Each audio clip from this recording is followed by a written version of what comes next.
Good morning students. देखिए 10th class science में एक बार आप सभी का वेलकम है। और आज का टॉपिक हमारा बच्चों रहेगा चैप्टर 10। आज से हम स्टार्ट कर रहे हैं बच्चों फिजिक्स का चैप्टर। और फिजिक्स के चैप्टर में ये फर्स्ट यूनिट हमारी फिजिक्स की यहाँ पे 10th चैप्टर है बच्चों। लाइट के बारे में पढ़ेंगे अभी। लाइट, रिफ्लेक्शन क्या होता है, रिफ्रैक्शन क्या होता है। सबसे पहले बताओ लाइट क्या होती है। लाइट देखिए प्रकाश को बोलते हैं। और लाइट ऐसी एक सेंसेशन होती है एनर्जी की जो खुद दिखाई नहीं देती बट दूसरी चीज़ों को देखने में हमारी सहायता करती है।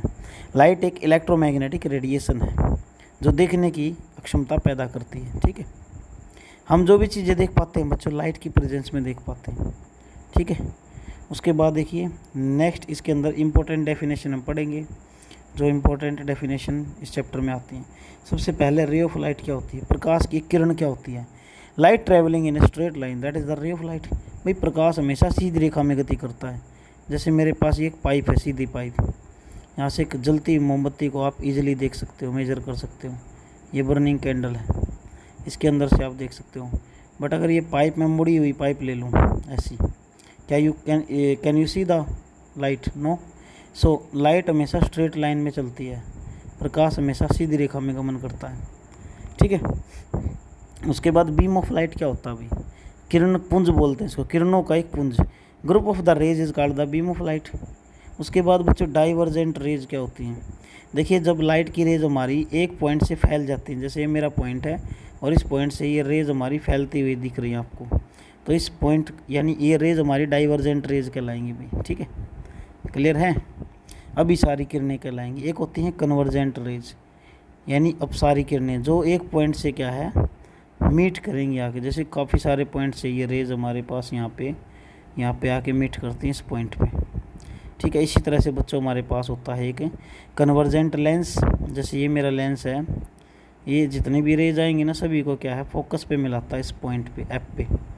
जितने भी रेज आएंगे सभी को एफ पे मिलाता है ऐसे। तो ये मेरा, इसको मैं बोलता हूँ कन्वर्जेंट लेंस, कन्वर्जेंट लेंस। ठीक है, और एक होता है डाइवर्जेंट भाई, जो रेज को फैलाएगा। जितने भी रेज आएंगे तो उनको स्प्रेड करेगा, फैलाएगा इस तरह से। ठीक है बच्चों, उसके बाद हमारा है पैरेलल रेज क्या होती हैं। जो रेज एक दूसरे के समांतर चलती हैं वो पैरेलल चलती है, उनको पैरेलल रेज बोलते हैं। जैसे ये मेरे पास ये कोई भी मिरर है और ये रेज यहाँ पे आई है तो इसकी पैरेलल जो चलेगी वो होगी इसकी पैरेलल रेज, इस टाइप में। ठीक है, उसके बाद हमारा जो टॉपिक रहेगा रिफ्लेक्शन ऑफ लाइट क्या होता है भाई। जब प्रकाश किसी भी शाइनिंग सरफेस पे गिरता है, जैसे ये मेरे पास एक पॉलिश सरफेस है, इस पे प्रकाश गिरेगा तो प्रकाश का कुछ भाग वापस आ जाएगा, रिफ्लेक्शन उसको बोलते हैं हम। ठीक है, तो इसकी डेफिनेशन देख लो भाई। When rays strike on a shining surface, जब एक पॉलिश सरफेस पे रेज टकराती हैं, जंप बैक तो वापस उसी माध्यम में लौट आती हैं, that is called the reflection of light, प्रकाश का परावर्तन। ठीक है, उसके बाद रिफ्रैक्शन ऑफ लाइट। जब लाइट देखो अब यहाँ पे एक ट्रांसपेरेंट मीडियम होगा, ये ग्लास की स्लैब है। जैसे लाइट यहाँ से यहाँ आएगी तो एक नॉर्मल बनाएगी, नॉर्मल के साथ जो एंगल होता है ये बनता है इंसिडेंट का एंगल। ये हमारी इंसिडेंट रे होती है बच्चों, जो रे आती है स्टार्टिंग में ये वाली, ये इंसिडेंट रे है ये वाली। फिर ये रे क्या होगी, नॉर्मल से दूर हट जाएगी, नॉर्मल से दूर हटेगी तो ये हमारी ये रिफ्लेक्टेड रे होगी, रिफ्रैक्टेड रे। ये रिफ्रैक्टेड रे आर एंगल बनाएगी और angle I is equal to R, आप जानते हो एंगल आई हमेशा आर के बराबर होता है, एंगल ऑफ रिफ्लेक्शन के बराबर होता है। क्लियर। तो जब हमारी लाइट क्या है एक माध्यम से दूसरे माध्यम में, ट्रांसपेरेंट माध्यम में जाती है तो ये क्या कर देती है, अपनी डायरेक्शन चेंज कर लेती है। या तो अभिलंब की ओर मुड़ेगी बच्चों, या अभिलंब से दूर हट जाएगी। जब रे देखो दो तरह के मीडियम होते हैं मैं आपको बताऊँ। एक तो होता है रेयरर मीडियम, इसको बोलते हैं हम विरल माध्यम, विरल माध्यम। एक होता है बच्चों डेंसर मीडियम, इसको बोलते हैं हम सघन माध्यम।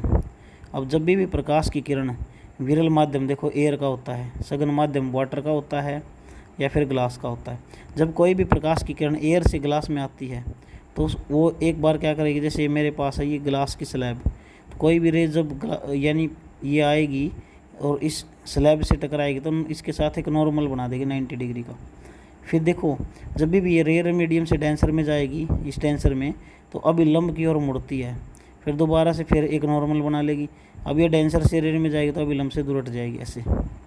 इसी कारण से पानी में पड़ी हुई पेंसिल हमें मुड़ी हुई दिखाई देती है, या फिर पानी में पड़ा हुआ सिक्का हमें ऊपर उठा हुआ दिखाई देता है। क्लियर। ट्रांसपेरेंट मीडियम क्या होता है बच्चों? ऐसा मीडियम जो ग्लास का या एयर का या वाटर का हो, जो कि रेज ऑफ लाइट को पैसेज करवाता है अपने अंदर से, जिसके अंदर से प्रकाश की किरण रेज ऑफ लाइट आसानी से पास हो जाती हैं, उसको हम नाम देते हैं ट्रांसपेरेंट मीडियम। कन्वेक्स मिरर क्या होता है? देखिए, दो तरह के मिरर हमारे पास, एक स्फेरिकल मिरर होता है। अगर मैं इसको बीच से काट दूं तो इसके दो पार्ट बन गए, देखो ऐसे। ये तो होता है भाई कनकेव मिरर, गुफा के आकार का। कनकेव मतलब गुफा के अंदर जाया जा सकता रास्ता है। ये होता है कन्वेक्स, जिसकी कर्व्ड सरफेस अंदर की तरफ है, दैट इज़ कनकेव, और जिसकी कर्व्ड सरफेस बाहर की तरफ है, दैट इज़ कन्वेक्स। क्लियर। यानी एक स्फेरिकल मिरर जिसका रिफ्लेक्टिंग सरफेस बल्क्ड आउट, बाहर की तरफ मुड़ा हो ऐसे, उसको बोलते हैं हम क्या? Convex mirror. Clear. Convex mirror होता है बच्चों हिंदी में उत्तल दर्पण। क्या होता है? उत्तल दर्पण। उसके बाद नेक्स्ट हमारा रहेगा कनकेव मिरर। क्या होता है? ऐसा स्फेरिकल मिरर जिसकी रिफ्लेक्टिंग सरफेस अंदर की तरफ हो, इन साइड हो, ऐसा। ये हमारा होता है भाई ये वाला मिरर, इसके पीछे पॉलिश होती है यहाँ पे। This mirror is called the concave mirror. Clear. इसी तरह से दो लेंस होते हैं हमारे पास बच्चों। एक कन्वेक्स लेंस होता है। कन्वेक्स लेंस क्या होता है? जो कि बल्क्ड आउटसाइड, वैसा ही एक प्रोसीजर यहाँ पे ऐसे है। ये बोल देते हैं कई बार छोटी क्लासेस में, बीच से मोटा किनारों से पतला होता है कन्वेक्स लेंस। कनकेव लेंस होता है बच्चों हमारे पास ये वाला, बीच से पतला किनारों से मोटा। इसका उल्टा कर दोगे, ठीक है। तो ये हमारे पास कुछ टर्म्स हमारी आएंगी इस चैप्टर के अंदर जो हमको सीखनी है। उसके बाद हम इसमें कुछ और भी टर्म पढ़ेंगे, नेक्स्ट लेक्चर में पढ़ेंगे बच्चों।